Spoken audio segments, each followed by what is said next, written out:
Kitchen. अज मैं थोड़े वास्ते मज़ेदार तरीन पालक गोश्त की रेसिपी लैके आई हाँ। एदे वास्ते जी चीज़ां दरकार ने असी चिकन लै लिया, उन्होंने अच्छी तरीके नमक ते सिरका ला के धो लिया, क्योंकि सफाई पहले लाजमी होती है। मेरी मम्मा जो भी चीज़ बनानी होवे उहदे वास्ते चिकन जरूरी है, तो मम्मा नमक ते सिरका ला के लाजमी धोंदी है। इजाफी पार्ट भी मम्मा सफाई भी करती है अच्छी तरह चिकन नाल। उहदे बाद असी 2 टमाटर, 2 प्याज ते हरी मिर्चा ते लसन दी 3-4 जो ले लेने। ठीक है, यह सारियां शैवां ले लियां असी लै लियां। तुहानूं ते हुण याद हो गई होंगी ए चीज़ां सानूं ज़रूरत होंदियां ने। फिर असी सुरख मिर्च, हल्दी, नमक ते कौरमा मसाला ले लिया, सुक्का धनिया भी लिया, थोड़ा जिहा सुक्का धनिया भी लै लिया। वो मैं वीडियो च विखाना भुल गई सी, बट मैं हांडी च डाल के तुहानूं विखावांगी। असी पालक लै लिए, असी 1.5 किलो पालक लिए। तुसी अपने जिन्ना तुहाडा है ना फैमिली उन्नी तुसी लै सकदे हो पालक। असी 1.5 किलो ਲਈ है, क्योंकि साडी फैमिली नूं पूरी आ जाती है 1.5 किलो। फिर ਉਹਦੇ बाद असी लै लिया 3 ते 4 ਵੱਡੇ चम्मच लै लिया ऑयल।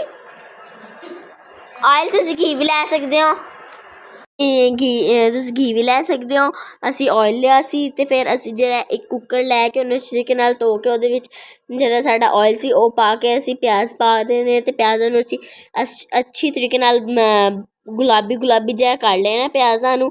ਤੇ ਇਹਦੇ ਵਿੱਚ ਅਸੀਂ ਮਿਰਚਾਂ ਵੀ ਪਾਤੀਆਂ ਤੇ ਲਸਣ ਵੀ ਪਾਤਿਆ। ਅਸੀਂ ਲਸਣ ਦੀਆਂ 5-7 ਲੈ ਲਈਆਂ ਸੀਗੀਆਂ ਜੋ ਉਹਦੀਆਂ। ਫਿਰ ਅਸੀਂ ਇਹਨਾਂ ਨੂੰ ਅੱਛੇ ਪਿਆਜ਼ਾਂ ਨੂੰ ਅਸੀਂ ਪਿੰਕ ਹੋਣ ਵਾਸਤੇ ਗੁਲਾਬੀ ਜਿਹਾ ਰੰਗ ਆਉਣ ਵਾਸਤੇ ਅਸੀਂ ਰੱਖਤਾ ਹੈ। ਫਿਰ ਦੂਜੀ ਸਾਈਡ 'ਤੇ ਅਸੀਂ ਪਾਣੀ ਲੈ ਕੇ ਉਹਦੇ ਵਿੱਚ ਪਹਿਲੇ ਬੋਇਲ ਪਾਣੀ ਕਰਕੇ ਉਹਦੇ ਵਿੱਚ ਜਿਹੜੀ ਸਾਡੀ ਪਾਲਕ ਸੀ ਉਹ ਪਾ ਦਿੱਤੀ ਅਸੀਂ ਇਹਦੇ ਵਿੱਚ। ਅਤੇ ਇਹਨੂੰ 2 ਮਿੰਟ ਵਾਸਤੇ ਜੋਸ਼ ਆਉਣ ਦੇਣਾ, ਪਾਲਕ ਨੂੰ ਜੋਸ਼ ਆਉਣ ਦੇਣਾ। ਫਿਰ ਤੁਹਾਡੀ ਜਿਹੜੀ ਪਾਲਕ ਹੈ ਉਹ ਤਿਆਰ ਪਾਲਕ ਜਿਹੜੀ ਉਹ ਤਿਆਰ ਹੋ ਜਾਏਗੀ। ਠੀਕ ਹੈ, ਇਹ ਸਾਡੀ ਪਾਲਕ ਹੈ। ਤੁਸੀਂ ਇਹਨੂੰ ਅਗਰ ਤੁਹਾਡੇ ਘਰ ਗ੍ਰੈਂਡਰ ਹੈ ਤਾਂ ਗ੍ਰੈਂਡਰ ਵਾਲਾ ਮੈਂ ਤਰੀਕਾ ਬਤਾਊਂਗੀ, ਉਹ ਗ੍ਰੈਂਡ ਵੀ ਕਰ ਸਕਦੇ ਹੋ, ਵਰਨਾ ਤੁਸੀਂ ਇਹਨੂੰ ਕੁੰਡੇ ਸੋਟੇ ਨਾਲ ਪੀਸ ਵੀ ਸਕਦੇ ਹੋ। ਅਤੇ ਫਿਰ ਅਸੀਂ ਜਿਹੜੇ ਸਾਡੇ ਵੇਖ ਸਕਦੇ ਹਾਂ ਪਿਆਜ਼ ਸਾਡੇ ਗੁਲਾਬੀ ਜਿਹੇ ਹੋ ਗਏ ਸੀ। ਅਤੇ ਤੁਸੀਂ ਇਹਦੇ ਨਾਲ ਮੈਂ ਇਹ ਵੀ ਦੱਸਣਾ ਹੈ ਕਿ ਮੈਂ ਮਿਨੀ ਵਲੋਗ ਬਣਾਵਾਂ ਜਾਂ ਨਾ ਬਣਾਵਾਂ। ਮੈਂ ਤਾਂ ਸੋਚਿਆ ਕਿ ਬਣਾ ਲਵਾਂ, ਮੇਰੇ ਵਿਊਵਰਸ ਨੂੰ ਅੱਛਾ ਹੀ ਲੱਗੇਗਾ। ਮੈਂ ਸਕੂਲ ਦੀ ਹਰ ਸ਼ੈ ਸਕੂਲ ਜਾਂਦੇ ਵਕਤ ਵਿਖਾਵਾਂਗੀ, ਸਕੂਲ 'ਤੇ ਆਉਂਦੇ ਵਕਤ, ਰੋਟੀ ਖਾਂਦੇ ਵਕਤ ਸਾਰੀਆਂ ਸ਼ੈਵਾਂ ਮੈਂ ਤੁਹਾਡੇ ਨਾਲ ਸ਼ੇਅਰ ਕਰਾਂਗੀ। ਅਤੇ ਹੁਣ ਜਿਹੜਾ ਗੱਲਾਂ ਬਾਅਦ 'ਚ ਕਰਾਂਗੇ। ਅਸੀਂ ਇਹਦੇ ਵਿੱਚ ਹੁਣ ਸੁੱਟਦੇ ਚਿਕਨ। ਤੁਸੀਂ ਇਹਦੇ ਵਿੱਚ ਇਹਦੀ ਜਗ੍ਹਾ 'ਤੇ ਮਟਨ ਵੀ ਲੈ ਸਕਦੇ ਹੋ। ਸਾਨੂੰ ਚਿਕਨ ਪਸੰਦ ਹੈ ਅਤੇ ਅਸੀਂ ਚਿਕਨ ਲੈ ਲਿਆ। ਫਿਰ ਤੁਹਾਡੀ ਜਿਹੜੀ ਆਪਣੀ ਪਸੰਦ ਦੀ ਉਹ ਇਹਦੇ ਵਿੱਚ ਪਾ ਸਕਦੇ ਹੋ ਪਾਲਕ ਦੇ ਵਿੱਚ। ਅੱਛੀ ਤਰੀਕੇ ਨਾਲ ਇਹਨੂੰ ਭੁੰਨ ਲੈਣਾ ਅਸੀਂ। ਫਿਰ ਇਹਦੇ ਵਿੱਚ ਟਮਾਟਰ ਪਾ ਦੇਣੇ, ਟਮਾਟਰ ਦੇ ਨਾਲ ਥੋੜ੍ਹਾ ਜਿਹਾ ਪਾਣੀ, ਅੱਧਾ ਕੱਪ ਪਾਣੀ ਪਾ ਲੈਣਾ। 1 to 5 ਟੀਸਪੂਨ 1 ਕੱਪ ਠੀਕ ਰਹੇਗਾ ਤੁਹਾਡੇ ਵਾਸਤੇ। ਅਤੇ ਉਹ ਪਾ ਕੇ ਫਿਰ ਅਸੀਂ ਇਹਦੇ ਵਿੱਚ ਮਸਾਲੇ ਪਾ ਦੇਣੇ ਨੇ, ਜਿਹੜੇ ਸਾਡੇ ਹਲਦੀ, ਸੁਰਖ ਮਿਰਚ ਸੀ ਉਹ ਪਾ ਦਿੱਤੀ ਹੈ। ਫਿਰ ਥੋੜ੍ਹਾ ਜਿਹਾ ਸੁੱਕਾ ਧਨੀਆ ਪਾ ਤਾ ਅਸੀਂ ਅਤੇ ਨਮਕ ਪਾਇਆ ਸੀ। ਫਿਰ ਅਸੀਂ ਸਾਰੀਆਂ ਸ਼ੈਵਾਂ ਨੂੰ ਮਿਕਸ ਕਰ ਲੈਣਾ, ਭੁੰਨ ਲੈਣਾ ਸਾਰੀਆਂ ਸ਼ੈਵਾਂ ਨੂੰ। ਟਮਾਟਰ ਜਦੋਂ ਪਾਣੀ ਛੱਡ ਜਾਏਗਾ ਤਾਂ ਫਿਰ ਤੁਹਾਡੀ ਸ਼ੋਰਬਾ ਵੀ ਥੋੜ੍ਹਾ ਜਿਹਾ ਬਣ ਜਾਏਗਾ। ਫਿਰ ਅਸੀਂ ਚੰਗੀ ਤਰੀਕੇ ਨਾਲ ਇਹਨੂੰ ਭੁੰਨ ਲੈਣਾ ਅਤੇ ਤਾਂ ਕਿ ਤੁਹਾਡੀ ਬੋਟੀ ਵੀ ਨਾ ਟੁੱਟੇ ਅਤੇ ਥੱਲੇ ਵੀ ਨਾ ਲੱਗ ਜਾਏ। ਫਿਰ ਜਿਹੜੀ ਹੈ ਪਾਲਕ ਨੂੰ ਅਸੀਂ ਅੱਛੀ ਤਰੀਕੇ ਨਾਲ ਗ੍ਰੈਂਡ ਕਰ ਲਿਆ। ਫਿਰ ਜੇ ਸਾਡਾ ਚਿਕਨ ਹੈ ਉਹ ਵੀ ਭੁੰਨ ਗਿਆ ਅਤੇ ਥੋੜ੍ਹਾ ਜਿਹਾ ਸਾਡੀ ਗਰੇਵੀ ਬਣ ਗਈ ਹੈ।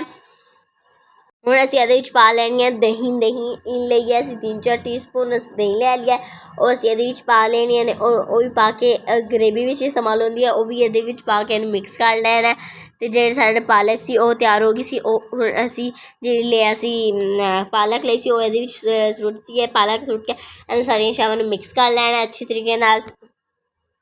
ਸਾਰੀਆਂ ਸ਼ੈਵਾਂ ਨੂੰ ਪਾਲਕ ਅਤੇ ਇਹਨੂੰ ਮਿਕਸ ਕਰ ਲਿਆ ਅੱਛੀ ਤਰੀਕੇ ਨਾਲ। ਸਾਡਾ ਪਾਲਕ ਗੋਸ਼ਤ ਹੈ ਉਹ ਤਿਆਰ ਹੋ ਚੁੱਕਾ ਹੈ, ਬਹੁਤ ਹੀ ਲਜ਼ੀਜ਼ ਬਣਿਆ ਸੀ।